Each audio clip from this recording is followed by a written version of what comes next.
Without further ado, I'd like to introduce our panelists. All of you all know Sunitha Srinivasan, but anyway, it's a pleasure to introduce her.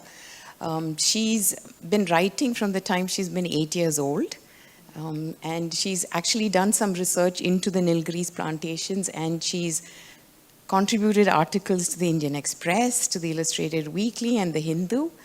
And this is her first book, but I assure you, keep your money handy because there's another book coming.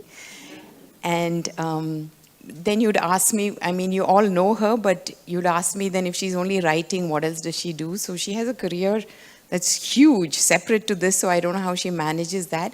She also owns a manufacturing unit, so she's an entrepreneur in her own right.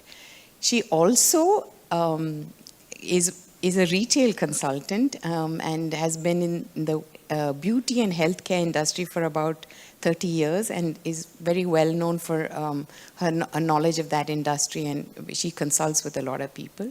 So that's Sunitha Srinivasan. I'm inviting you onto the stage. Thank you.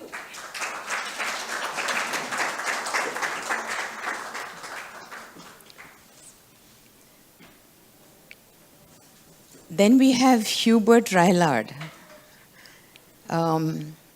Hubert is a great contributor to the book. He didn't write anything, but he's a photographer and he loves touching up vintage photographs. So you'll see a lot about it, and we'll have a special session of how he actually did it for those who are keen on how those things are done. Besides that, his professional career, he's actually an engineer and has headed a lot of aerospace units.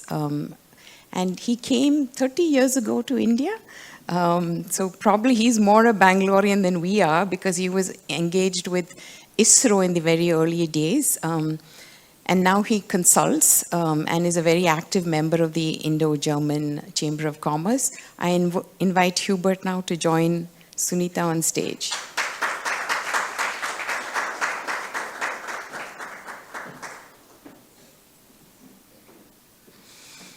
Then we have Roy, who's our planter, or ex-planter. Roy was in this era, right? In 1971 to 1986, he was in Central Travancore and was a planter there. And his experiences are what will unfold here because he's the one who's really lived it there. He's currently now editor of Brew and Spirits and Wood News, and is part of the PDA trademarks, right? If you look at him and see him and his face looks familiar, you might have seen him in some bar or restaurant singing and strumming his guitar. We hope that he'll sing something for us also today. So welcome Roy to the stage.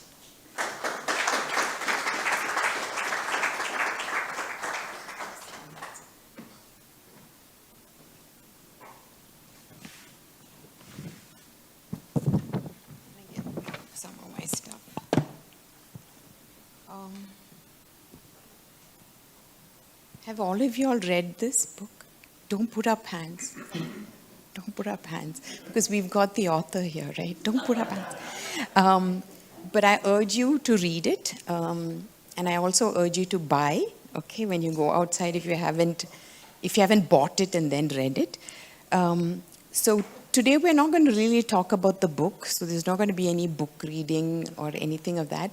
It's more to delve behind the stories behind the whole book and why it was done, and the evolution of the whole research that happened, and why it excited all of us who are here on this podium. And if you look at it, there's a fun fact. It's like a did you know kind of stuff. In 1900, right, there was the United Planters Association of Central Travancore got an honorable mention at the Paris exhibition for their tea in 1900. That itself seems ancient enough to all of us, but the story started much before. So there was a man, it started with Henry Baker, and Henry Baker was actually invited over to set up, come as a missionary and set up a seminary in Central Travancore.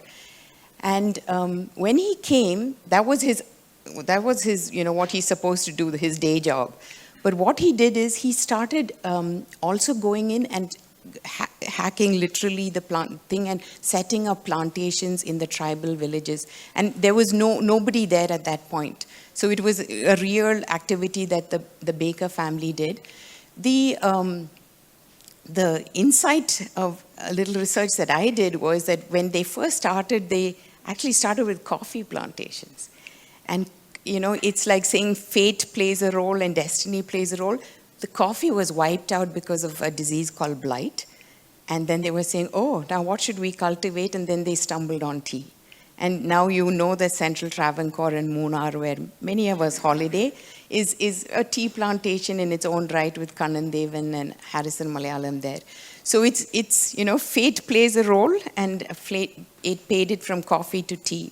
And Henry Baker was responsible for making that happen. A lot of the plantations were named after UK towns, because that's what he knew and was familiar with. And one of the things that why I liked coming here and saying I would moderate this session is, one, I'm not a tea lover, but I'm a plantation lover, right? I'm a coffee drinker, by the way, but I'm a plantation lover because I grew up in the Nilgiris. Sunitha and I were classmates. We won't say when, because we'd love to keep our age a secret.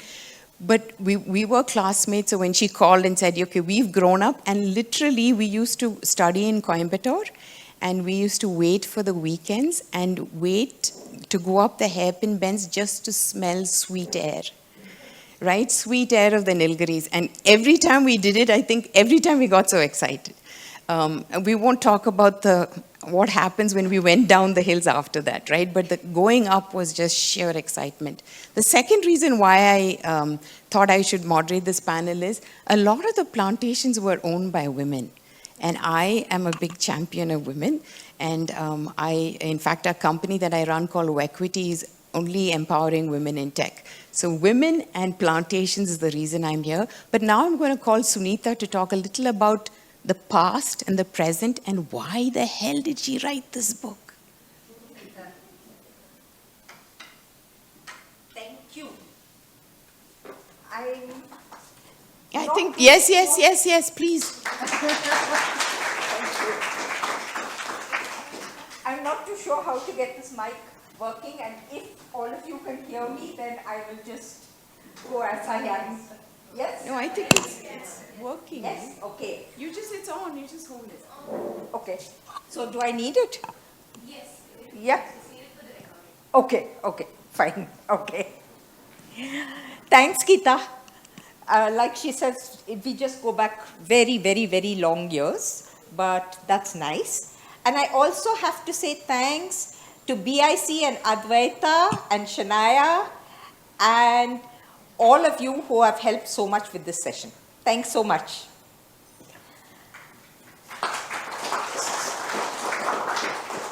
The reason why this Idukki district fascinates me so much, in fact, all of Central Travancore, besides the fact that I grew up there, and I mean, when you've grown up on an estate and you're spoilt by multiple servants and have tons of animals all over you, I mean, it just contributes to rose-tinted memories. There's no doubt about that. But besides that, it's just such a fascinating region. Simply because in the last 100 years, I mean, the lifetime of a person, if he's lucky, he or she is lucky, the whole region has changed beyond imagination.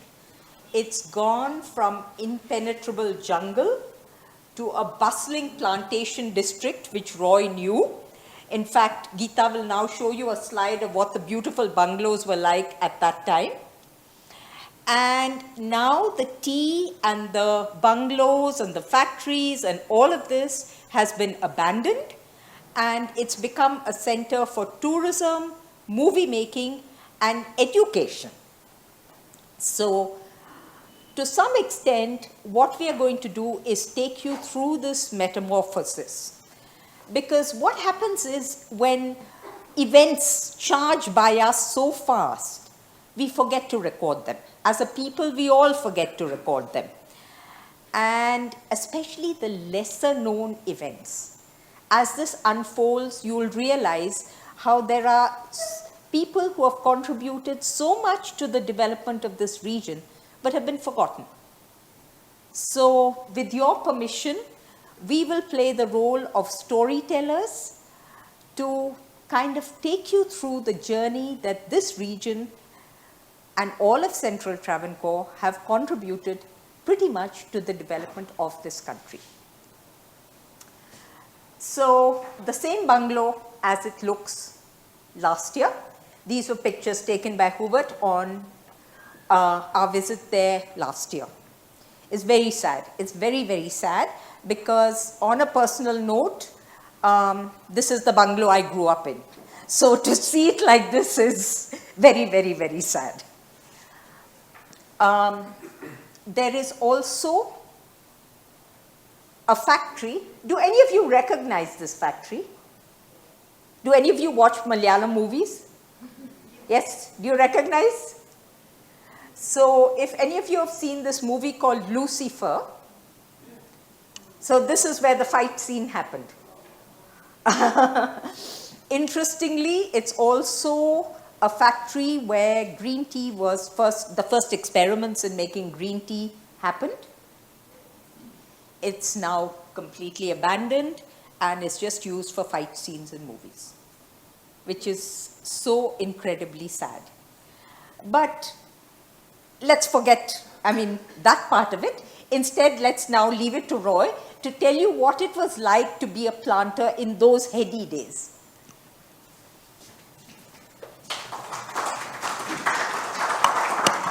Thank you, Sunitha. Yeah. How many of you all believe in time travel? Yeah, 1, 2, 3. Yeah. Yeah, I agree with you totally, because when I went and joined a tea plantation, I was a young student from Bangalore, a failed aviator, trying to fly, but didn't happen. So the alternative was, somebody suggested planting, so I said, okay. I went up, got interviewed by this white man. His name was Michael Jackson, incidentally. Nowhere like Michael Jackson.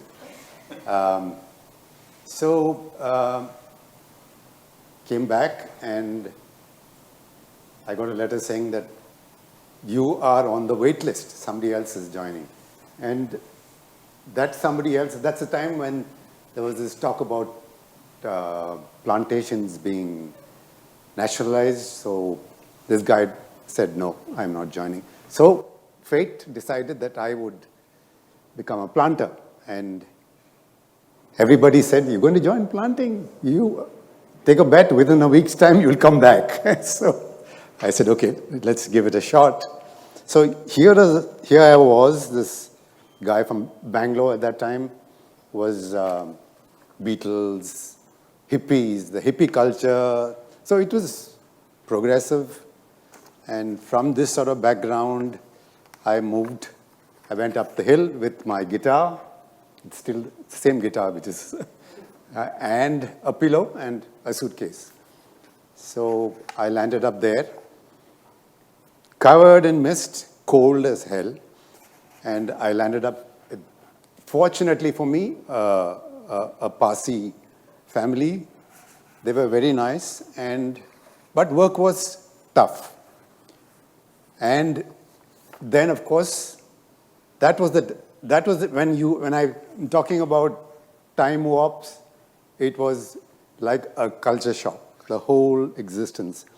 These were probably the last vestiges of British life. The army had left, independence was over. I'm talking about late 70s. And there were still these group of people. Maybe there may have been in India a few Britishers who were doing other things. But this, as a community, these were the first, these were the only lot left who continued the traditions, what they probably was at that time 50 to 100 years old. So they lived the style, the ambience. And here was this guy who's coming from probably a hippie culture and thrown into this place where you would probably go back to about 50 to 100 years. So everything was very formal. They were everything you did, starting from even your home.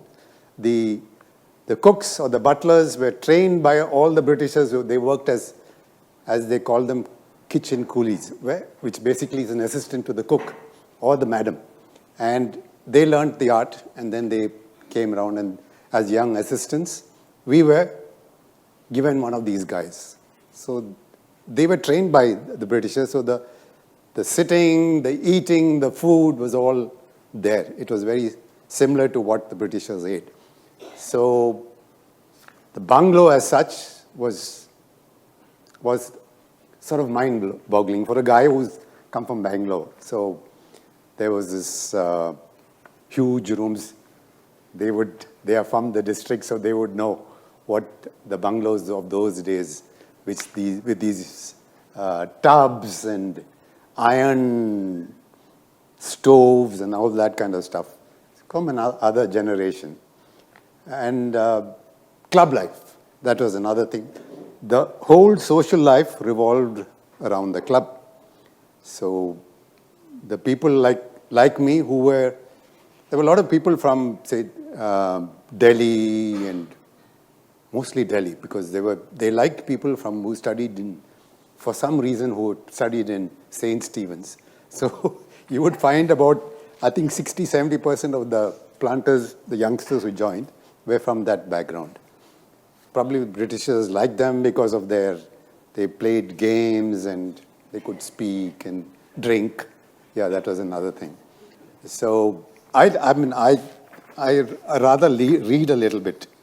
So the planting regions of Vandipperiyar and Pyramid in God's own country are like many other locations in the state, pristine and beautiful. But what differentiated life in those areas in the 19th and 20th centuries was the planting community, most of whom were expats. A lot had been said and written about British rule in India. It can be said that certainly that they did exploit commercially the country and took away a lot of its wealth. But on the other hand, they developed the country in various ways. And looking back in retrospect, when you see places like that, they really looked after the properties and they looked after their people. Whatever said and done, you can say that they've taken away the Kohinoor, they've taken a lot of stuff, but they gave back a little bit. Unfortunately, I'm very sad to say that people who have taken, our own countrymen who've taken these places, have led it to ruin. But not totally, but government policies are also there. Yeah, so they developed the country in various ways, and many pioneers took lead in exploring the malaria-infested areas of Kerala to plant tea, rubber, and to a lesser extent, cardamom, pepper, and spices. Church graves, often at the cost of their own life. So church graveyards, Sunitha would know, stand mute testimony to this. By the early 20th century, most of the areas had been planted, mostly by large sterling companies, as they were called. So we had companies like James Finlay, Harrison Malayalams, we had companies like South India Tea Estates, Pyramid Tea Company, and a few more Indian companies who had either taken over companies or set it up. So people like A.V. Thomas, Malankara, A.V. George, they were all people who emulated the British and opened tea estates and plantations. Planting life, as I said earlier, was the real differentiator. Planters, most of whom were from England, Scotland, and Wales, brought in a genteel way of living that was unique and in many ways stuck in a time warp. Most of them came from middle-class backgrounds. A lot were ex-army and had some Indian connect. Living in style was their way of making up for the loneliness of existence in a foreign land. They try to compensate this by making their homes comfortable and their lifestyle a replica of their life back in England. Money and labor was not a problem. Plantations were cash rich, and to induce expatriates to come to India, companies were willing to invest to ensure that their managers lived in comfort. In fact, most lived like country squires, with palatial bungalows, servants at their beck and call. Those were the days of stoves that were fired with wood, bathtub, and old telephones with rotary dials. Telephone exchanges and long wait for trunk calls and lightning calls and mixed lines. Often the lines used to get mixed, and there's been one instance where we were actually talking about somebody and he was on the line listening to this. and there was this guy I was talking to, his name was Oliver, and he was talking about this Britisher called Brian, and suddenly something little not too good about Brian. And suddenly he says, Oliver, I heard you. And we heard this voice, and this guy had overheard this. So the lines were not that great in those days. Club life wasn't... Okay, I'll stop you there because we'll talk about the club life a little later. Okay, fine. We're going to give Hubert a chance now. Okay, fine. Because I think you spoke a lot about the old bathtubs and the squire-like living, but I think I'm going to ask you, because you took those photographs, can you tell me a little about your experiences and what you felt, any emotions when you took all this? Yeah. Thank you. Thank you. I will keep this relatively short. I will talk about the photos a little later in the second part of it. Of course, my emotions when I saw the old building were not the same as Sunitha's. Sunitha felt very sad because she lived there. For me, it was more a kind of a childish reaction, I have to say. I grew up in the Black Forest, in a town on the foothills of the Black Forest. And as children, we had great fun to visit old castles. And they were taken over by nature, and we played hide and seek and many other nonsense we did in that area. So when I saw the palace for the first, not the palace, the building, for the first time, we approached from the left side, I think, and there was no building to be seen. It was only nature. The building was hidden, totally covering the building. And then we went to the front where you had the terrace, and I thought, this is magnificent. This is fantastic. It reminded me on my childhood. So you talked about emotion, so if I saw it only from that angle. And then we found a way to enter the building. That was even much more exciting. Of course, then you start thinking what was the life of the people who lived there. What he mentioned, maybe they had a beautiful time there, but also very lonely times. There was very little opportunity to communicate. But the other emotion which was there, you saw how powerful nature is. I think in what a short time they take over the whole building was also amazing. So, if to make it short, what was nice about the whole thing, it starts with some photographies to be restored for a book, and then it becomes a story that you travel there. I would never have gone there. I was in Kerala many times. I worked for many years in Travancore, so I had a relation to Kerala. Also, Travancore, I like the word Travancore. So I always wanted a bank account with the Bank of Travancore. But as a foreigner, it was not so easy. But since I was working there, whenever I went to the post office, I also went to the bank and say something. One day they said, you can have a bank account.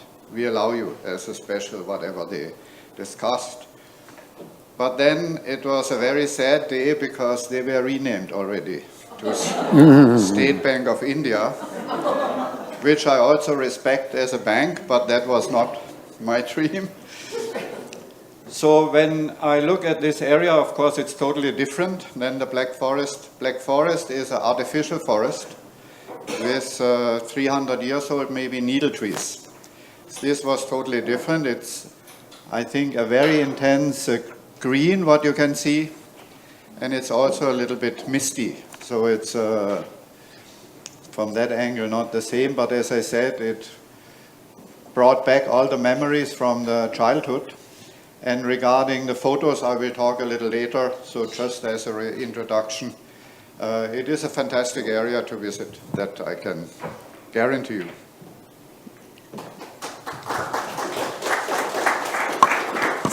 So we've got somebody from God's own country telling us to visit, right? And December probably is the most beautiful month to visit. And actually, I talked a little about Reverend Baker. His wife did a lot, and she started a school. And when we were all talking together about we had a pre-session regarding this, one of the things that Hubert mentioned was that education and medical care, if both of them are there, I mean, it's assured like sustainable development and your economy will grow. And that's one of the things that Reverend Baker's wife did. She set up a school. And you would probably, if Roy and Sunitha will tell you that they couldn't actually study there in those days because there was no good schools. So I'd like Sunitha to talk a little about the school, how it changed the life and the culture of the people there. Yeah, so this I'm going to do in true planting style. So while Hubert and Geeta definitely said that, you know, if a region is to develop, it needs its school and it needs a hospital. Absolutely. But for a plantation region to develop, it needs its club. Otherwise, it does not develop. But we'll come to that part. So until the 1960s, the region did not have an English school. It was at that time that a very enlightened gentleman, Mr. Michael Kallavelal, actually donated the land and asked a group of nuns to set up a small school in a place called Kuttikanam. Incidentally, the place where the school was set up was the basis of a ropeway company, because there was this absolutely ambitious Scotsman who thought that it would be a great idea to set up a ropeway to send the tea down from the hills to the plains. It didn't work very well, but ultimately that region became the school. The school changed its location thereafter. But before I go further about the school, someone very special has to talk to us about it. So I have somebody in the front row, right? Her name is Manisha, and you'll be surprised to know she's the granddaughter of the person who this book was dedicated to, Michael and Mariamma Kallivayalil. Okay, so we have Manisha here. So Manisha, I'd like you to tell me a little about your grandfather's legacy, especially his contribution to this particular area and to Central Travancore in general. Hi everyone, my name is Manisha, and as mentioned, I'm Michael Kallavalal's granddaughter, but I affectionately call him Apapin. Apapin has done so much and achieved so much in his lifetime that it's nearly impossible to recount everything in the few minutes that I have. So I will focus on his contribution to education and the environment in this region. So after my grandparents got married in 1949, they moved to the Western Ghats to plant and manage the land that was given to Apapin by his father, K.C. Abraham. My grandparents moved around quite a bit, but they eventually set down their roots in Kuttikanam, which is what you see in the photo. So my family still lives there. And I remember as a small kid going for daily walks with Apapin, and he would talk about all the plants and trees that we come across. And he would offer all these small nuggets of information that a small kid would find really fascinating. And he would talk about the areas of land where he began efforts of reforestation. And today those lands are proper forests. He was a firm believer in giving back to nature as nature gives to us. And He set a good example by planting 1,000 saplings on his 85th birthday. And even years later, he was so fond of them, and he remembers each and every plant or sapling that he planted, and it gave him such joy and filled him with pride to see them grow up into strong trees. And that love for nature is something that has been instilled in all his children and grandchildren, and it inspires us to be mindful and respectful of the world that we inhabit. Apapan was also committed to making education accessible to all. So in the late 1950s is when he bought the motor transport company, which was the logistics partner of the British era plantations. So when the company stopped functioning, he donated the land to the sisters to set up St. Pius X English Medium School. Later on, it was moved to a permanent piece of land, which you see in the photo. So the school offered quality education and good opportunities to the local students. So he understood that education was necessary for the society to progress. And later on, the land where the motor transport company was, he donated that to the Kanarupalli diocese, which is a group of priests, to set up the Marian College. So Apapan was very involved with the Marian College, and together with the efforts of the priests, Marian College today has become one of the premium autonomous institutions for higher education in Kerala. You will find students from all over the state enrolled there. He also set up a Malayalam medium school in Endar on the land he bought from the pioneer planter J.J. Murphy. The school is named after Murphy, and again, it offers quality education and good opportunities to the children of Endar as well as neighboring towns. And it also has offered so many job opportunities to the local residents in terms of teaching staff, administrative staff. So so he understood that education was necessary for the society to move forward. And it's quite heartwarming to hear stories of former students from his schools going on to do so well in their lives and in their careers, and in turn supporting their families, uplifting their families, and giving back to their community. And that is what he wanted for the society. Apapan dedicated his life to helping others, and together with the support of my grandmother, they've touched so many lives and they've changed so many lives. He always used to say that our worldly possessions were of little consequence at the end of the day. Being a deeply religious man, he used to say that God gave us a more advantageous circumstance in life so that we can help those who don't have the same opportunities as us. And that's the legacy he left behind. Thank you.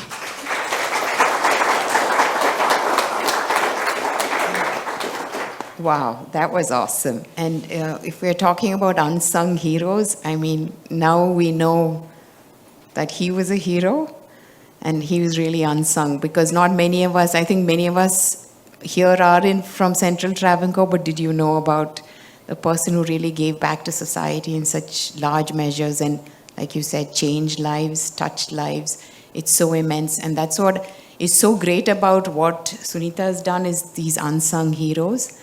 But then Roy was in such a hurry to talk about the clubbing, right? So we have to go to this present day hippie hero and let him talk about clubbing, because I think that was the highlight of his existence. So Roy, over to you. Okay. Roy first has to tell us one more thing. So on the thing of education, sorry to butt in, Sure. but on the thing of education, Roy left the district because of the lack of education facilities that came a little bit later. So let him tell us about that. Then that really puts in context what Manisha said. Yeah. Okay, so we leave the clubbing for later, apparently. Okay. But yes, go ahead. Talking about education, that was, the system there was that all planters, when their children were probably 6 months old, would register them in Leena's school, you probably might have heard of it, and which was a feeder school for Lawrence. And then they would leave at the age of 3 or 4. I registered my both my kids. My daughter is sitting there. So she was also registered. But then I realized that, in fact, my son started going to this St. Pius, was it called? Yeah, St. Pius. He did go there to that school for some time. But then I realized that life is too short, that you would probably see your kids twice a year. If you would go over to Ooty, you would probably see them 4 times a year. After that, they would finish their schooling. They would go to college, and that continued. And before you know, they were married, and you'd never really see them, get to know them. So then I said, okay, let me quit after about 13, 14 years. And yeah, that's why that was one of the main reasons that I eventually left planting. Yeah, you can continue with your... No, it's all yours. No, let me go into hospitals before we go to these great clubs. No, the next is the club. Then only we come to your hospital. Okay. So you continue with your club clubs. story. Okay. Yeah, okay. Like, Even the before that, slides rearrange themselves, see? I must tell you, hi Narayan, there's another old planter who is my vintage. Yeah, I must tell you, this is an extract from something a friend had written. And just to give you an idea of the prices of those days, maybe 5 years before I joined, one gold sovereign was 95 rupees, a bottle of scotch was 28 rupees, a bottle of beer was 5 rupees, 1 liter of petrol was 1 rupee, 1 kilo of mutton was 5 rupees, 1 kilo of beef was 1 rupee 50 paisa, and rupee to a sterling was 13 rupees. Okay, that's slightly, just to give you an idea of the costs. But planting, yeah, the whole life in the planting district, social life revolved around the club. So you were expected to go. I mean, club days in our district was a Wednesday and Saturday, and to a less extent of Sunday. Yeah, so what I was trying to say, just to put it in context, when I joined, if by chance I did not go to the club on a Wednesday or Saturday, my manager, or a Periyadore, as the manager was called Periyadore, and the junior was called Sinnadore as they called. So I would be asked by my manager why I had not gone to the club, why I hadn't come in. And to put it in context, about 10 years later, the plantations were taken over by our own countrymen, I shan't name them, and because I had gone to a club on Wednesday, I was asked, why did you go to the club? That was the difference of attitude of things. So Britishers were very particular that you went and socialized. And yeah, so a princely sum of 950 rupees was, and you could live with 250 rupees. And as I mentioned, the prices, beer, 5 rupees and things like that. So club was great. We met up with everybody. There were a lot of dances. There was a lot of singing, which became more and more, not so nice towards the later part of the evening. Body songs, as they call them. And yeah, and then there were instances where somebody didn't like the other person, so instead of pouring water or soda, they would pour a vodka or a gin. There are plenty of stories that I think only we would really enjoy. There are instances where the bartender refused this youngster who had had one too many and then found himself being chased. So this bartender was chased around the club, running with this youngster following him around to try and catch him to get him a drink. So these are all the fun things that happened. But there was a lot of life. We played a lot of tennis. There was billiards. Snooker was a big thing there. Snooker and billiards. And I think billiards was invented in Ooty. one of the games anyway. And tennis, golf was very popular. And yeah, so a lot of drinking, a lot of partying, and a lot of fun. That's where the whole social life revolved around. I mean, there were people who played bridge, there were reading rooms, people who read, and of course, I must tell you, we used to have movies. Yeah, movies. We actually had movies. We had these old projectors.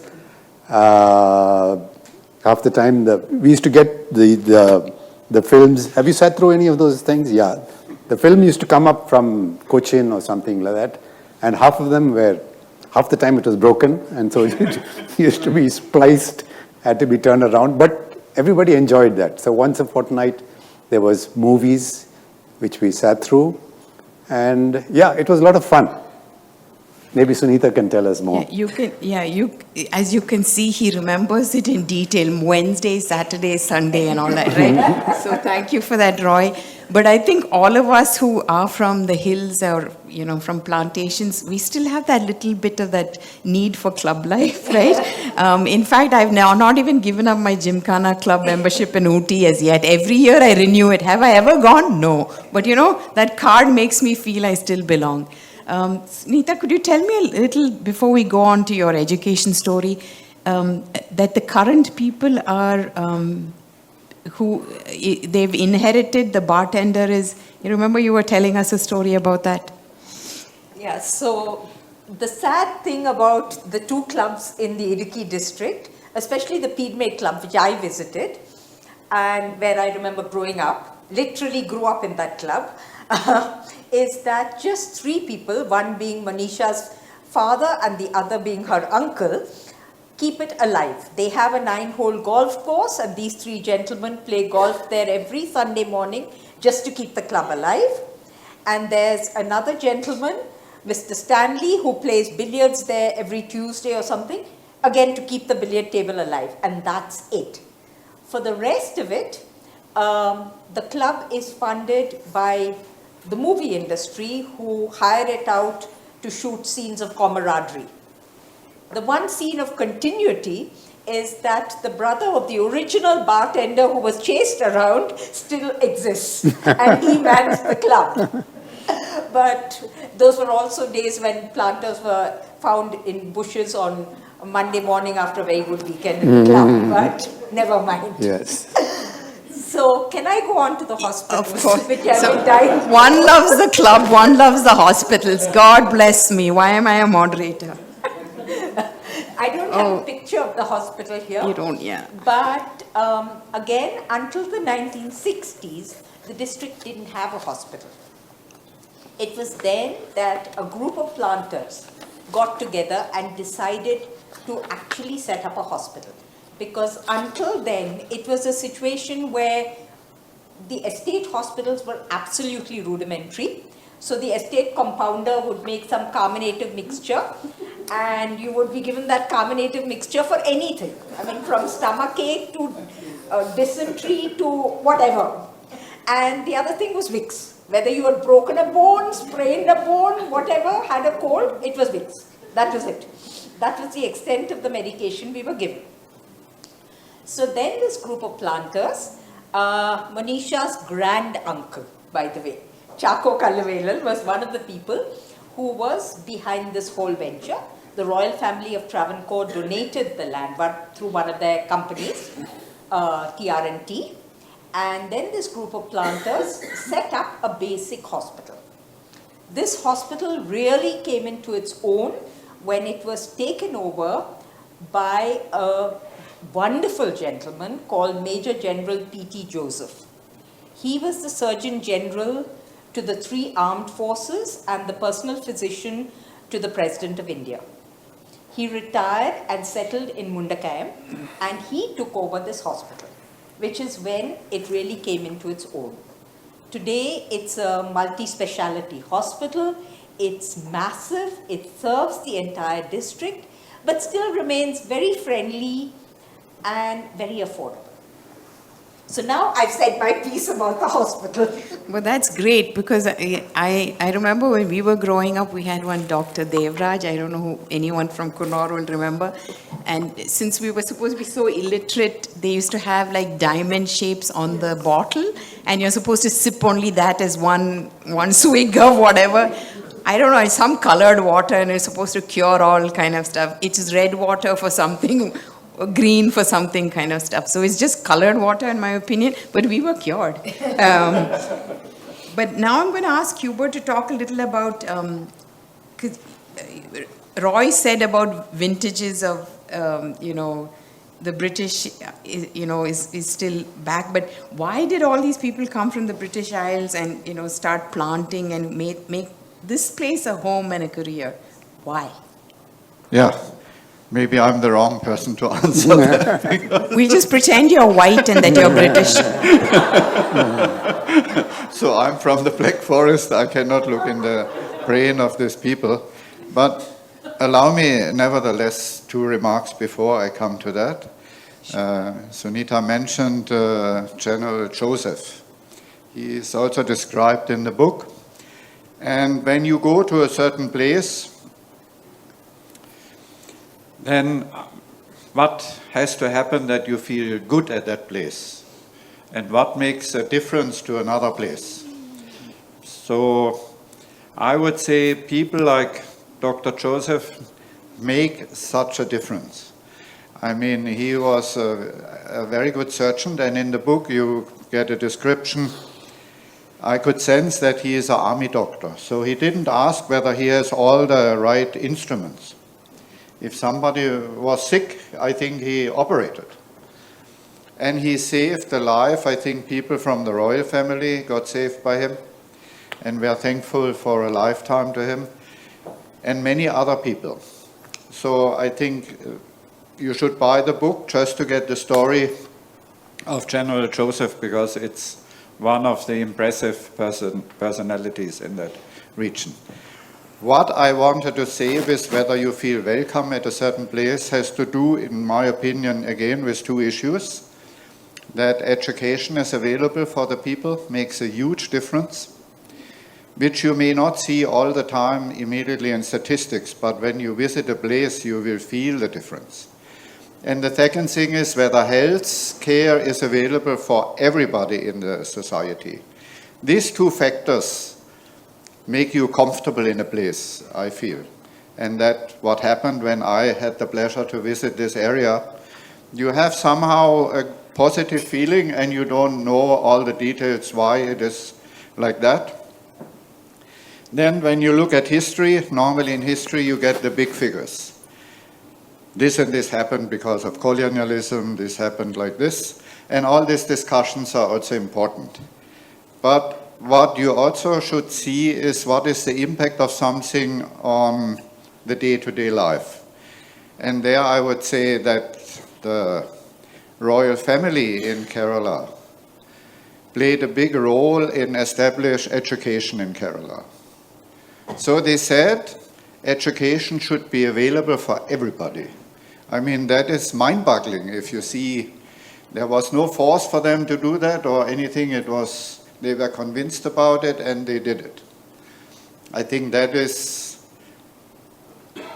if you see the development of a society, one pillar is that education is available for everybody, not only for a privileged few. And I think Kerala has achieved that to a high degree. And that is one of the reasons why it is such a pleasure to go there. And the second element, what I mentioned with Mr. Joseph, that you have people who stay in such remote places and run a hospital. It's, I think, amazing that you have people like that, and that makes the atmosphere of such a place. Now maybe this is the background why the Irish like the place. And the Irish came because beer was 1 rupee. Yes, so it is a beautiful place, and I have to admire these planters. I think it's enormous. I mean, if you imagine you have a forest, and then some Maharaja says you can rent the land or whatever the contractual obligations were, and make a tea plantation. Of course, when you know how it is done, it may not look so complicated. But if you don't know how to do it, it's a huge achievement. One is you have to know the properties of the soil, when to do what, which plant is suitable for that. Then it was also discovered maybe that coffee is not ideal for that region, it's tea. That is one element. And the second one is not the knowledge about the processing. So if you see that this all happened in this region, you can imagine what, let's say, willpower is behind this. One from the foreigners, I could call them, and also the same for the locals. I think it's an enormous achievement that this was transformed like this. So that, why they stayed there, why to go back is the question. Not a good idea, better to stay here and have a good life and develop this area. Thank you.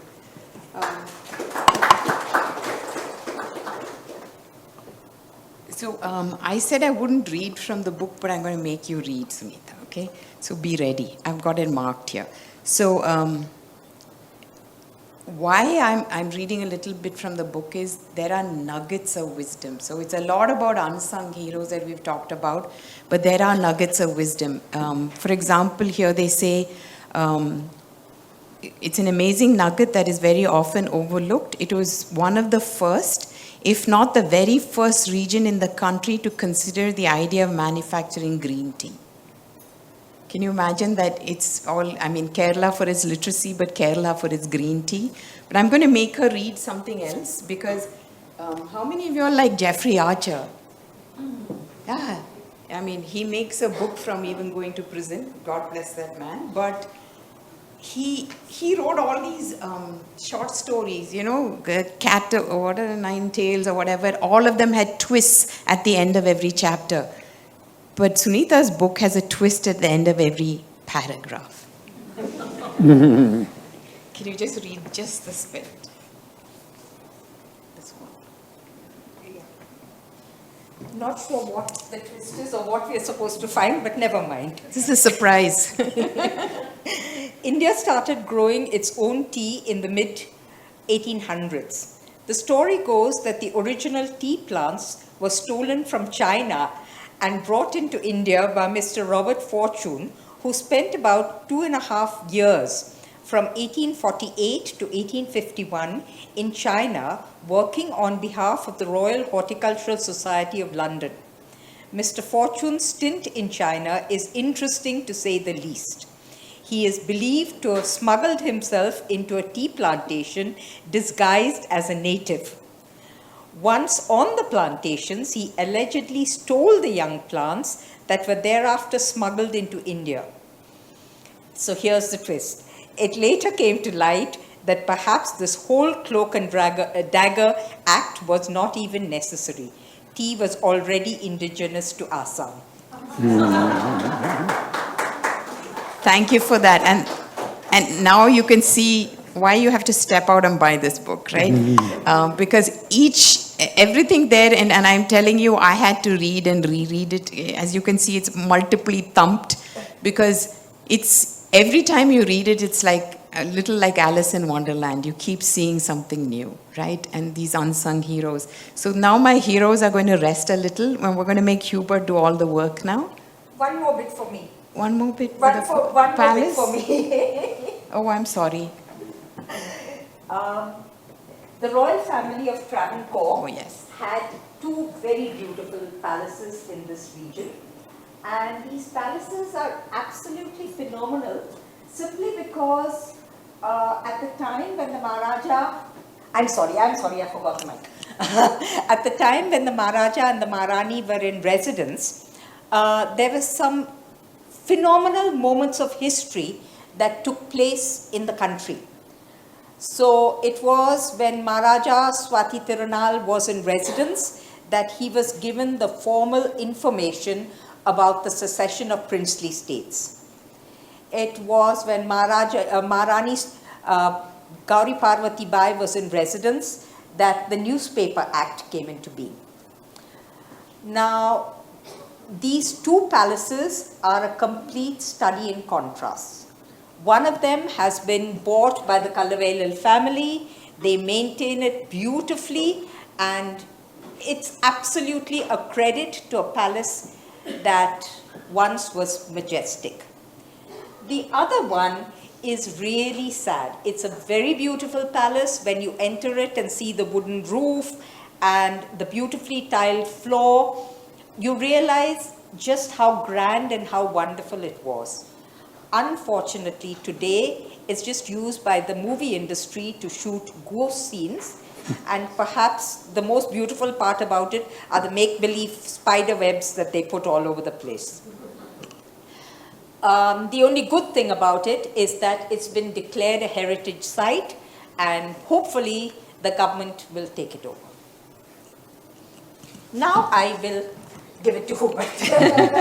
So we promised you about not only about the book, but the behind the scenes. Since we talk so much about Lucifer and the movies and all, this is the behind the scenes look. So the book has so many photographs, and actually they're not in this original condition. They were like pretty bad, and then that's where Hubert did all his magic. So I'm going to ask him to talk a little about his magic. This is the clicker for you. So go ahead, Hubert. I have to click to the next. And No, you have to the other way. You're going back in time. It's okay. Yeah. So this, maybe just a short notice about myself. So I'm not a professional photographer, I'm an electronic engineer, but somehow my life was always linked to photography, and cameras brought me in 1987 to India.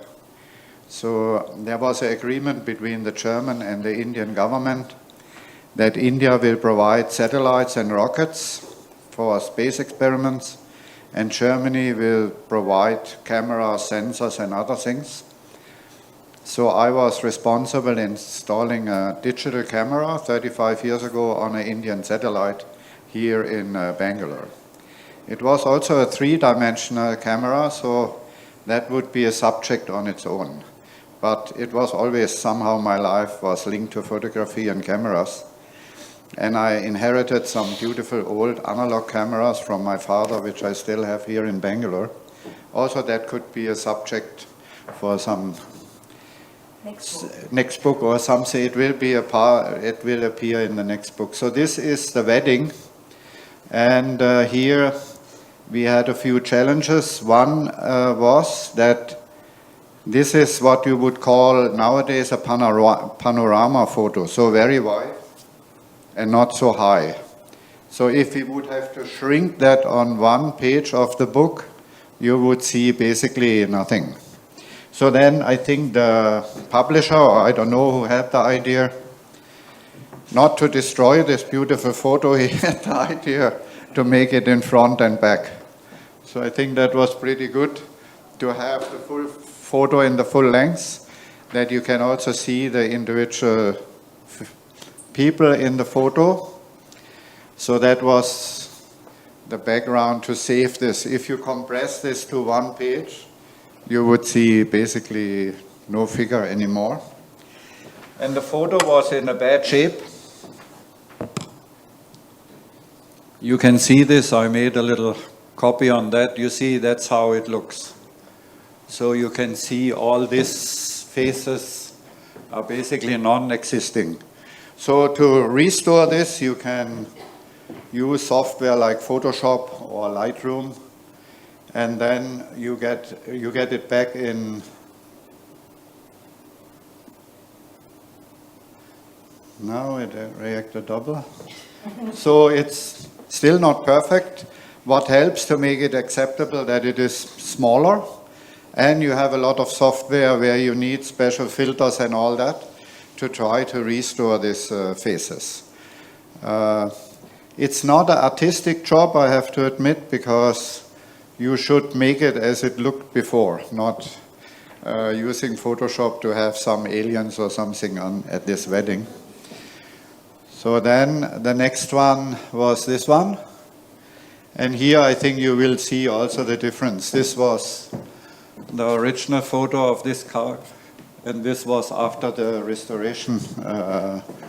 So I will not go too much into the details. I think that is a little boring, but I hope you can see that it looks quite different compared to the original photo. I have one more, and that's it, basically. You see also the left side is the old photo, and the right side is a restoration of this beautiful tennis players. So we had a lot of photos, I don't know how many, 20 or something in the book. So it was a great pleasure to restore this. We have one more. Okay, two more. Okay, yeah, also all these photos. The map was difficult to read. So I think you need software to rebuild this. Now if I would do it today, I could have done more, because now you have huge progress in artificial intelligence. So even if half a face is missing, you can restore it with some reliability. You had this slogan of a coffee shop, I think in Bangalore, was a lot can happen over coffee, right? And that is also the truth. So a lot can happen also over photography. So you start doing some pictures, then you travel to this region, you make new friends, you get to know about tea and all that. I learned a lot about tea, and I was always a little skeptical about the quality of tea bags, because I thought that is maybe not the best tea you can get. And then I went to the factory there and had a lot of interaction.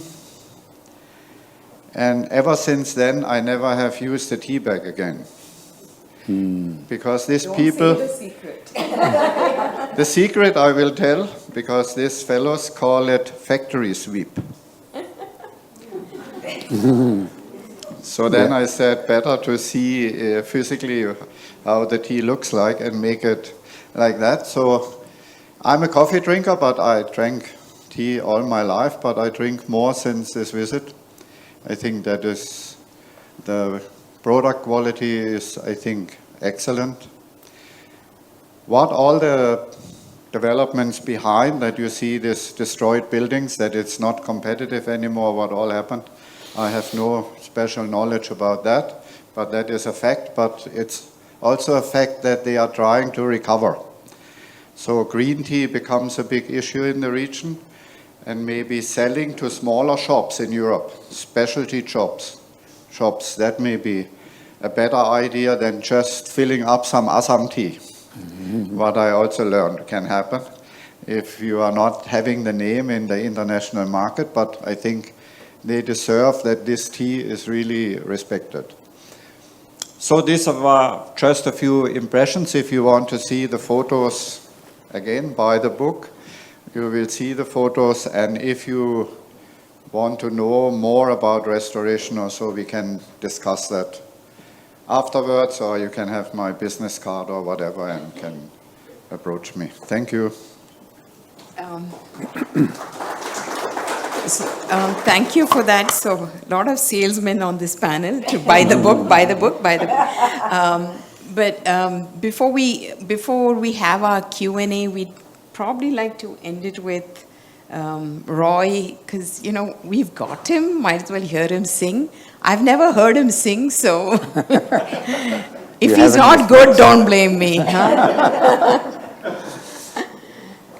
Can we have words of the song? Yes. Next. Okay.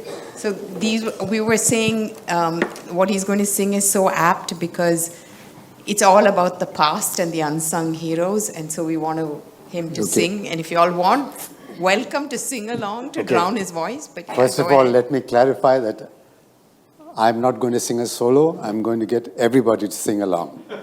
So I was asked to sing this song, Those Were the Days, and it's very relevant. So we tweaked the words a bit. So I will read it out once. Once upon a time, there